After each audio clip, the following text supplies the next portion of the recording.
PlayStation 5 version of Sonic Frontiers was provided by Sega, and for that I am eternally grateful. Thank you so much, I really appreciate it. However, you already know I had to get the PC version too. Because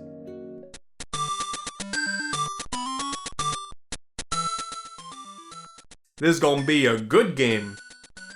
2022 has been one of the most turbulent years in Sonic's history, and don't worry, this isn't a rough history since it's jumped to 3D styled rant. No, we're not doing that cliche trope. Quite literally, just from Sonic Frontiers reveal in May 2021 to the launch in November 2022, Sonic fans have felt basically every single emotion possible because every month in that time span has been a toxic minefield. From 4chan leaks of beta players stating that the game was going to be bad to the first official gameplay reveal from IGN doing the game no favors whatsoever. I don't know why they signed off on that, that was terrible. And even Sega themselves were being weird, blocking footage being recorded from events where the game was publicly shown off for the first time. What was that all about? Dude, like, the length of Sonic's quills was a hot debate for a month. It was insane. Now, certainly, as time went on, the marketing improved dramatically, the game reviewed super well, and there's a DLC roadmap throughout 2023 with a ton of extra content and playable characters? Dude, like, if these characters play drastically different to Sonic as they should, this would be the first new gameplay style for a 3D Sonic game since, Unleashed, I guess? And then we got the Monster Hunter DLC that was free? Like, what the hell was that all about? Now you can cook food with Big? Man, I can't tell if this turnaround was by accident or by design, but I'm here for it. And that barely even scratches the surface here, man. That doesn't count all of the games that released since 2006. I feel like there were always these like broken promises for every single mainline release that were like, oh hey, don't worry guys, this is gonna be the game that's gonna save the franchise, and then it always failed. But I'm gonna be honest, 2022, this might actually be the year. In the cinematic space, you know, the Sonic movies are doing great. Sonic 2 was a really fun watch, and knowing there's a lot more coming is incredibly exciting. Sonic Prime is a really cool cartoon offering yet another different take on this franchise. The comics, well, they continue to pop off. They haven't really stopped. Sonic content was showing up in both Fall Guys and Roblox, rounding out the trilogy with Minecraft of what the f is happening in this world? And the Sonic Bling, oh, you can't forget about the Sonic Bling, look how shiny it is. We didn't get Sonic Pocket Adventure in this year's Neo Geo Pocket Color Selection Volume 2, I figured that was a shoo-in, but hey, whatever, you know, really grasping at straws, nothing's perfect. Really, the only sour spot in this whole ordeal was Sonic Origins, oddly enough. All things considered, it's not the worst way to play these games, but as I've said before, the fan-made PC ports are far superior than the official product, and that should really come as no surprise at this point. It's just a shame that we got what we got. While the fans are oftentimes the worst part about this franchise, they're also the best. Shortly after Origins release, because life is funny that way, we got two complete and awesome fan games, with Triple Trouble 16-bit, an excellent reimagining of the Game Gear game with all of the flourish of a modern Genesis port, and a whole lot more, and Fallen Star, a completely new adventure with a style all its own. Unique sprites, level themes, cutscenes. Both of these adventures are super fun. They're intense, they got shockingly similar special stages, but like they're both really fun. No exaggeration, these are now two of my favorite classic Sonic games, full stop. Fan projects and original projects combined, these two are fantastic. The creations that the fans are able to come up with are just as vital to this franchise as the official works in my eyes, so, of course, both these games come highly recommended. Speaking of fan projects, listen, you already knew that I, of all people, was going to be very excited for the mod support this game was going to have. And we're not even 2 months into this game existing, and there's already a lot of great stuff to play around with. It's been a whirlwind. But before we get to that, before we get to the madness and the insanity, I do kind of want to talk about the pure Frontiers experience because, like, and I didn't see this coming, but Sonic Frontiers may be slowly becoming the best 3D Sonic game ever. That's gonna piss some people off. Oh, and slight spoilers going forward. You know, I figure if you're watching a Frontiers video at this point, you already know everything, so it's kind of pointless, but I want to cover my bases, and I don't want more people yelling at me on Twitter than they already do. When I first started up Sonic Frontiers, I had a lot of expectations, some positive, some negative, but I did try to go into this fully expecting it to be its own thing, rather than simply building off of the previous games. Finally, we have a drastic shift in the formula, something that is hopefully not a sideshow like Lost World was, and something that could be a jumping off point for the future, similar to what Unleashed did in 2008.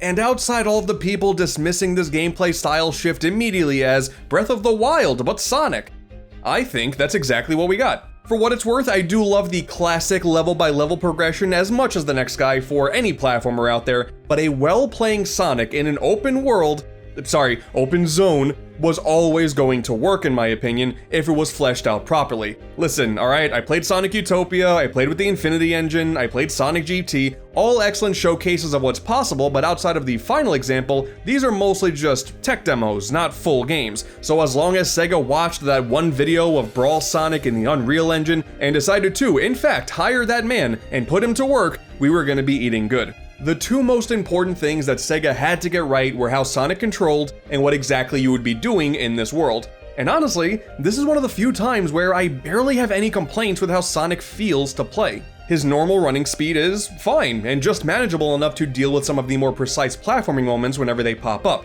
And then with the press of a button, boom, you got the boost, so you can go super fast like you want to. The boost is definitely nerfed compared to, like, Generations, but in this more open context, it does feel really good. It felt like everything that you wanted to do was possible at max speed if you just honed your reflexes, but until then, you can go at whatever speed you like. Hell, there's even multiple speed sliders in the options menu to fine-tune things however you like, and that is kind of unprecedented. The amount of customization here with making sure he plays like you want him to is wild. And while many people out there took issues at first with the world being filled with floating platforms and rails and stuff, quite frankly, that was never a concern of mine. In practice, what we ended up getting are these large islands filled to the brim with a ton of micro-challenges. Dude, you can barely make it 10 steps before being thrust into a new rail to grind, a sudden side-scrolling section, and some sort of weird environmental puzzle that unlocks some more of the map.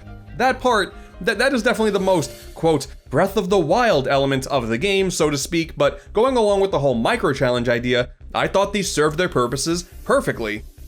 For the most part. The speed challenges I really liked, that made the most sense. I liked the light-up square puzzles, they were cool too, if not, pretty simplistic. Knocking the orbs into the rings, that was okay, you have a homing attack, so I guess that makes sense. Definitely didn't need the Tetris puzzles. I never want to do those again.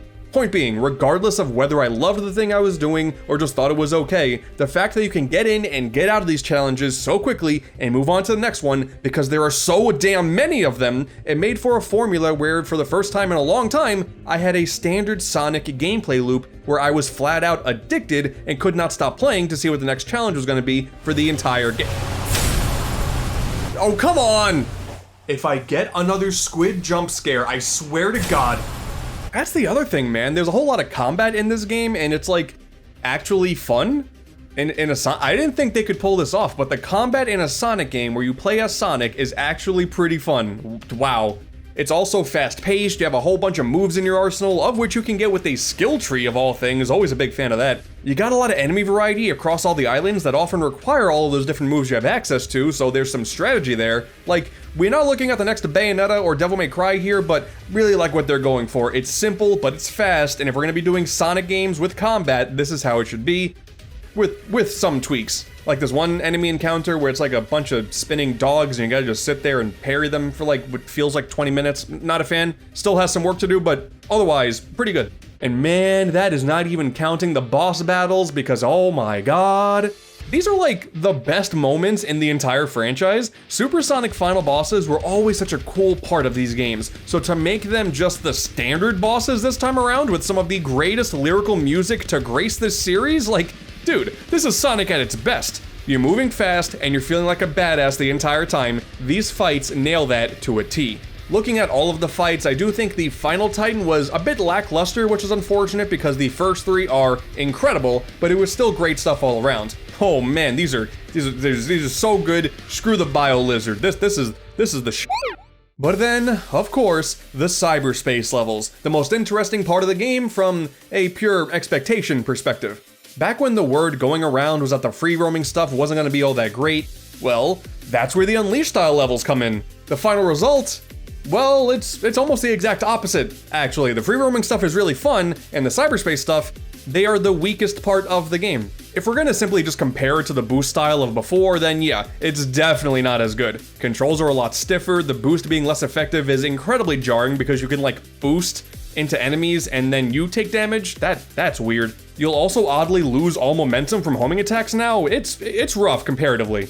However, upon taking a step back and just sort of taking these as glorified special stages in their own bubble, I did start to enjoy them a whole lot more, especially since they all have a handful of challenges within themselves too. I really enjoyed replaying these stages over and over to make sure I got all of them done. And I mean, come on, they give you the keys that are used to unlock the Chaos Emeralds to get to the boss fights. These basically are the special stages now, a fun little distraction for the sake of progression before you move on to continue the primary gameplay experience. Dude, even the story is good. I don't know, man. This is just a little cartoony baby Sonic game. Why's the story gotta be so serious? Lighten up. I swear, it's always the dumbest take. Like, are we gonna act like Sonic Adventure 2 isn't the most fondly remembered story in this franchise, where a girl dies? Yeah, you know, I think Sonic can handle pretty serious stories. Are we also not gonna act like a game like The Thousand Year Door is equally as fondly remembered and an equally cartoony franchise? If you're gonna say the Sonic franchise doesn't deserve a serious story, you sound dumb. Yeah. Bringing in the comic writer Ian Flynn to do the story was objectively the best call. All of these characters are damn near perfected in this adventure. Sonic is incredibly determined to help his friends, risking himself in the process. Knuckles goes through some existentialism with being the last echidna. Amy gets into an argument with you for helping out the Coco instead of the immediate friend group, and that dynamic is just kind of cool. These are the best characters that they've ever been, and I know it's so easy to talk smack about Forces, but like, God, man, this is so much better.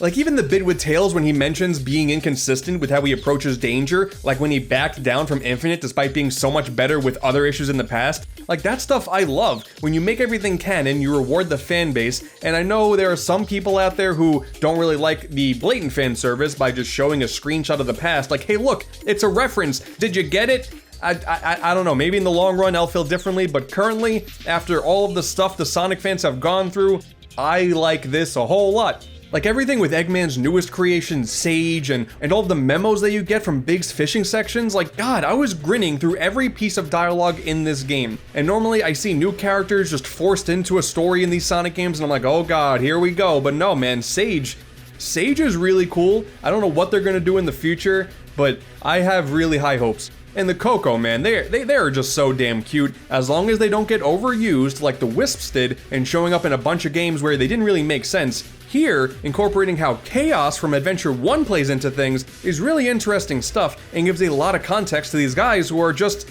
otherwise cute little guys. It's a plot that takes itself seriously while not sacrificing the main attributes that made these characters so likable in the first place. And you attach that philosophy to these really well-animated cutscenes, this was all a recipe for success. And I hope that Ian Flynn stays around for a long time. You see that, like, Sega's hiring someone to keep track of the Sonic canon to make sure everyone stays in line?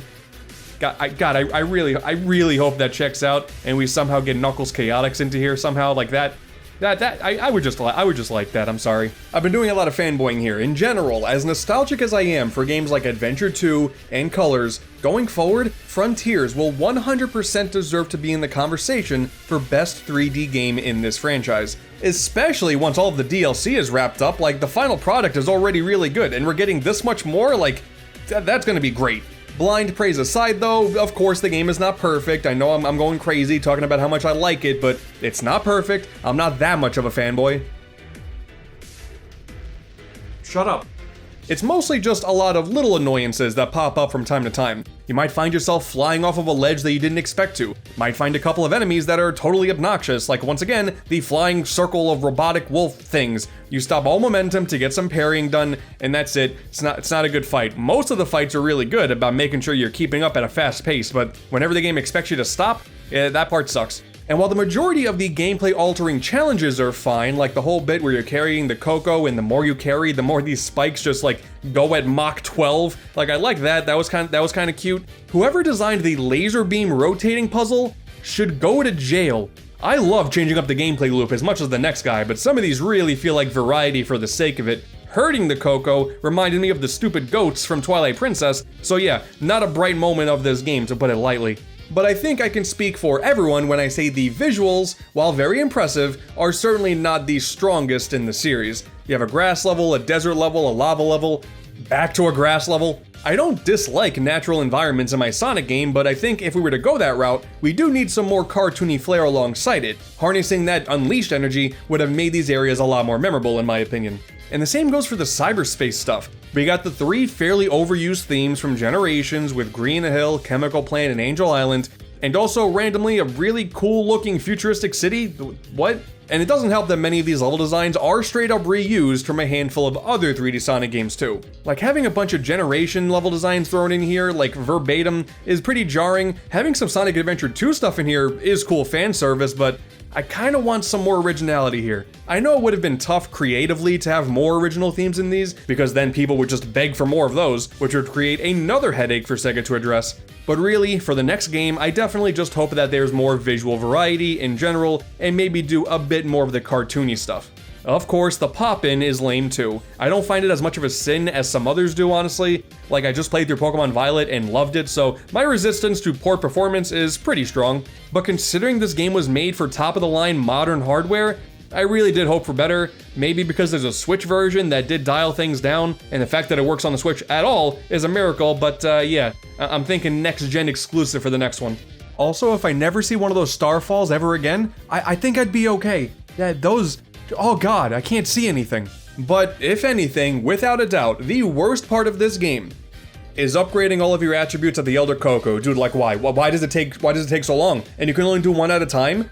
Were they nuts? Almost everything else in this game they made sure to make as speedy as possible. This made me want to rip my thumbs off. Well, thankfully the modders out there have already created a mod to speed up the process dramatically, and this is great. The fans, as always, picking up the slack where Sega faltered. And as expected, the fandom has not let me down. It's time to take a look at some Sonic Frontiers mods. People often ask me where I get a lot of my mods from, and easily, Game Banana is the best one-stop shop for situations like this. Now why it's called Game Banana, I have no idea, but it certainly guarantees you won't forget about it. Almost instantaneously after the official release, like I expected it to, mods were flowing out like crazy, and it was a beautiful thing to see. And you gotta remember, it is super early on in this game's life, but there are already so many ways to fine-tune it to better your experience. Yes, this is now objectively better. Time to play Sonic Frontiers, everybody. Sonic Frontiers. And if we take a look at the menu, we could play arcade mode, or we could read the user manual. I hate myself.